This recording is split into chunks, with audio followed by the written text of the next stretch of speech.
मध्य प्रदेश सरकार ने किसानों के लिए एक बड़े अभियान की शुरुआत की है। इंदौर से बलराम कृषि महोत्सव 2026 का शुभारंभ करते हुए मुख्यमंत्री डॉक्टर मोहन यादव ने किसानों के लिए कई अहम संदेश दिए। मुख्यमंत्री ने दावा किया है कि प्रदेश में अब किसानों के लिए राम राज्य की शुरुआत हो चुकी है। उन्होंने कृषि को लाभ का धंधा बनाने, किसानों की आय बढ़ाने और ब्याज मुक्त कृषि ऋण जैसी योजनाओं को सरकार की प्राथमिकता बताया है। देखिए खास रिपोर्ट। इंदौर से बलराम कृषि महोत्सव 2026 का आगाज। सीएम मोहन यादव ने किया शुभारंभ। लक्ष्मीबाई अनाज मंडी में जुटे हजारों किसान। सीएम बोले, एमपी में किसानों के लिए राम राज्य शुरू। किसानों की आय बढ़ाने पर सरकार का फोकस। खेती को लाभ का धंधा बनाने का संकल्प। इंदौर की लक्ष्मीबाई अनाज मंडी में आयोजित भव्य कार्यक्रम के साथ 15 जुलाई से प्रदेशव्यापी बलराम कृषि महोत्सव 2026 का शुभारंभ हुआ। मुख्यमंत्री डॉक्टर मोहन यादव के मुख्य आतिथ्य में आयोजित इस कार्यक्रम में बड़ी संख्या में किसान, जनप्रतिनिधि और कृषि विभाग के अधिकारी मौजूद रहे। मुख्यमंत्री ने कहा कि वर्ष 2026 को कृषि कल्याण वर्ष के रूप में मनाया जा रहा है। इसी उद्देश्य से प्रदेश के अलग अलग जिलों में किसानों से संवाद कर उनकी समस्याओं का समाधान और आय बढ़ाने के लिए व्यापक अभियान चलाया जाएगा। उन्होंने कहा कि सरकार ने कृषि, पशुपालन, उद्यानिकी, मत्स्य पालन और सहकारिता जैसे विभिन्न विभागों को एक मंच पर लाकर किसानों की आय बढ़ाने की समग्र योजना तैयार की है, ताकि खेती को और अधिक लाभकारी बनाया जा सके। आज किसान कल्याण वर्ष की हम अगर बात कर रहे हैं तो उन्होंने कहा कि देश की उन्नति अगर करना है तो देश की उन्नति में हमको चारों वर्ग से सारा देश समेट सकते हैं। चार वर्ग कौन से? उसमें महिला, युवा, किसान और गरीब, ये चारों वर्ग अगर जोड़ दे तो अपने आप सबका भला हो जाता है। और ऐसे में जब किसान वर्ग उसमें आता है, इसके बीते साल 2025 में हमारी सरकार के माध्यम से जब हमने अपने गरीब वर्ग के कल्याण के लिए, सभी वर्गों को आगे बढ़ने के लिए उद्योग और रोजगार वर्ष की घोषणा की थी।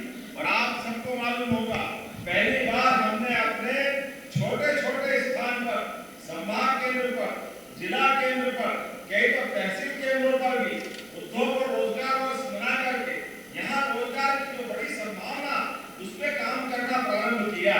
और उसी का परिणाम है हमारी अपनी सरकार के माध्यम से 10 लाख करोड़ से ज्यादा के रोजगार के कारखाने हमारे मध्य प्रदेश की धरती पे लग करके शुरू हो रहा है। जोरदार अभियान करें, ये बुलंद दौर का मध्य प्रदेश। और ये साल खड़ी की और इंदिरा सागर परियोजना खड़ी करके पूरा मालवा निवाड़ भी हमारा 34 लाख हमारा अपना में कितना पानी है 31%, 34 लाख हेक्टेयर ये पूरा क्षेत्र और 57% बिजली 85 पैसे यूनिट के आधार पर पूरे प्रदेश को मिल रही। जोरदार अभिनंदन करें। ये है माननीय मोदी जी का विजन। वो तो मुख्यमंत्री थे, लेकिन मध्य प्रदेश का भी भला किया। मुख्यमंत्री मोहन यादव ने अपने संबोधन में कांग्रेस पर भी निशाना साधा। उन्होंने कहा कि पहले किसानों से कई गुना ब्याज वसूला जाता था। सीएम ने कहा कि मध्य प्रदेश में किसानों के लिए राम राज्य की शुरुआत हो चुकी है। राम राज्य में ब्याज नहीं लगता था और हमारी सरकार भी किसानों से ब्याज नहीं लेती है। किसानों को हर 6 महीने में ऋण चुकाने की आवश्यकता नहीं होगी, बल्कि साल में केवल एक बार भुगतान की व्यवस्था की गई है। इसके कारण से फसल के दाम भी नहीं मिलते थे। आप बताओ, कांग्रेस के शासनकाल में कभी सोसाइटियां कोई अपनी उपज खरीदती थी क्या? कोई गेहूं खरीद रहा है, जगह जगह टोल काटे लगते थे। केवल पुराने समय में आप अंदाज लगा लो तो 1956 में जो गेहूं का दाम था वो 90-95 अधिकतम 100 रुपए क्विंटल, और 2002-03 तक आपने सबने देखा 350, 400, 450, ये 55 साल के अंदर का भाव। और आज यशस्वी प्रधानमंत्री के नेतृत्व में इस साल हमने गेहूं खरीदा 2625 रुपए क्विंटल। ये हमारी सरकार 20 साल में 2000 रुपए। किसान कल्याण वर्ष में किसानों की बेहतरी के लिए सरकार के द्वारा कई सारे काम प्रारंभ किए। उदाहरण के लिए हमारे किसानों को आगामी समय में, फसल के समय, दिन में बिजली देने का हमारा प्रयास रहेगा।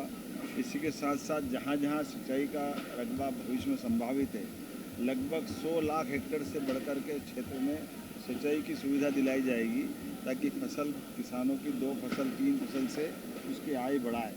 दूध उत्पादन से लगा करके मछली और सब्जी भाजी फलोद्यान सभी सेक्टर में हम काम कर रहे हैं। फसल का सही से दाम मिले, इसलिए कृषि प्रसंस्करण की फूड इंडस्ट्रियों की चेन हम लगाने वाले हैं, ताकि किसानों की फसल का सही से दाम मिले। इसके अलावा भी किसानों से जुड़ी बहुत सारी योजनाओं पे काम कर रहे हैं। उदाहरण के लिए किसानों को जो 6-6 महीने के ऋण मिलते थे, अब 1 साल में उसको ऋण जमा करके अपना 31 मार्च के पहले पैसे जमा करने का जो तनाव रहता था, वो डिफ़ाल्टर हो जाते थे। उस डिफ़ाल्टर से भी हमने डिफ़ाल्टर होने की प्रक्रिया से मुक्ति दिलाने का अभियान चालू किया है। कोशिश कर रहे हैं कि बीएससी एग्रीकल्चर से लेकर नवीन प्रकार की खेती के लिए भी जो हो सकता है वो सब करेंगे, लेकिन प्राकृतिक खेती, जैविक खेती के अलग अलग सेंटर भी, ताकि लोगों को सही से दाम मिल जाए। कुल मिलाकर बलराम कृषि महोत्सव के जरिए मध्य प्रदेश सरकार ने किसानों के बीच अपनी योजनाओं और उपलब्धियों को पहुंचाने का अभियान शुरू किया है। महोत्सव का उद्देश्य किसानों को आधुनिक कृषि तकनीकों, उन्नत बीजों, नवीन कृषि उपकरणों तथा शासन की किसान हितैषी योजनाओं की जानकारी उपलब्ध कराना है, ताकि खेती को अधिक लाभकारी, टिकाऊ और समृद्ध बनाया जा सके। Bureau report, MP news, Indore.